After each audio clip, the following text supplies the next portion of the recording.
Hi, నేను మీ అశోక్. మన channel కొత్తగా ఎవరైనా చూస్తుంటే సబ్స్క్రైబ్ చేసుకోండి. అలానే బెల్ ఐకాన్ కూడా ఆన్ చేసి పెట్టుకోండి.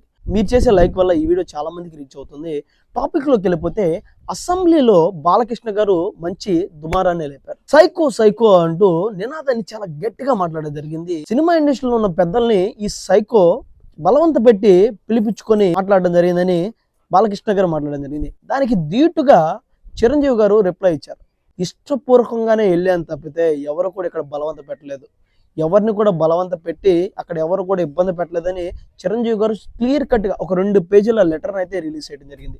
ఈ పొలిటికల్ కాస్త చిరంజీవి గారికి బాలకృష్ణ గారికి మధ్య మంచి ఫైట్ అయితే ఉండబోతుంది ఫ్యూచర్లోని ప్రతి ఒక్కరు కూడా ఎక్స్పెక్ట్ చేస్తున్నారు. ఎందుకంటే కొద్ది రోజుల క్రితం బాలకృష్ణ గారు చిరంజీవి గారు కలిసి ఫ్రెండ్షిప్ మళ్ళీ స్టార్ట్ చేశారు. అప్పుడెప్పుడో వాళ్ళిద్దరి మధ్య వచ్చిన విభేదాలను క్లోజ్ చేసేసుకుని కొత్తగా మళ్ళీ ఫ్రెండ్షిప్ స్టార్ట్ చేయడం మొదలుపెట్టారు. ఇప్పుడు చిరంజీవి గారు మళ్ళీ చేసిన ట్వీట్కి బాలకృష్ణ గారికి చిరంజీవి గారికి మధ్య మంచి ఫైట్ అయితే ఉండబోతుందని చెప్పేసి ప్రతి ఒక్కరు మాట్లాడడం జరుగుతుంది. అసలు ఏంటి ఫైట్, ఎందుకు ఈ స్టార్ట్ అయింది? కోవిడ్ టైంలో చిరంజీవి గారు జగన్మోహన్ రెడ్డి గారికి కలవాలని సినిమాటోగ్రఫీ మినిస్టర్ పెర్లి నాని గారిని అడగడం జరిగింది.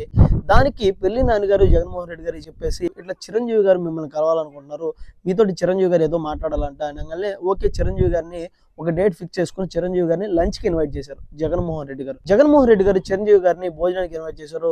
చిరంజీవి గారు వాళ్ళ వైఫ్ అయిన సురేఖ గారు ఇద్దరు కూడా జగన్మోహన్ రెడ్డి గారి ఇంటికి ఇష్టపూర్వకంగా వెళ్ళాము, ఎక్కడ కూడా ఎవరిని కూడా బలవంత పెట్టింది లేదని చిరంజీవి గారు మాట్లాడడం జరిగింది. సినిమా రేట్లు కూడా కొంచెం పెంచితే బాగుంటుంది, సినిమా ఇండస్ట్రీలో కూడా ఖర్చులు పెరిగిపోయాయని చిరంజీవి గారు జగన్మోహన్ రెడ్డి గారి మధ్య డిస్కషన్ అయితే నడిచింది. ఒక 5గురితో రండి చిరంజీవి గారు అంటే, లేదు మేము ఒక 10 మందిగా వస్తామని చెప్పేసి మహేష్ బాబు గారు, ప్రభాస్ గారు, ఇంకా ఆర్ నారాయణమూర్తి గారు వీళ్ళందరూ కూడా క్లియర్ కట్ గా మాట్లాడారు. సార్ సినిమా రేట్లు పెంచండి అని అడగటం కూడా జరిగింది. తర్వాత నా సినిమా అయిన వాల్తేరు వేరే సినిమాకి సినిమా రేట్లు పెంచారు. దాని తర్వాత నీ సినిమా అయిన డాకు మహారాజు కూడా మేము ఆ రోజు చేసిన డిస్కషన్ వల్ల సినిమా రేట్లు పెరిగాయని చాలా క్లియర్ కట్ గా ఒక లెటర్ లో మెన్షన్ చేశారు. చిరంజీవి గారికి బాలకృష్ణ గారికి మధ్య ఈ ఫైట్ ఏ రేంజ్ లో వెళ్ళిపోతుందో ఎవరు కూడా ఎక్స్పెక్ట్ చేయలేదు.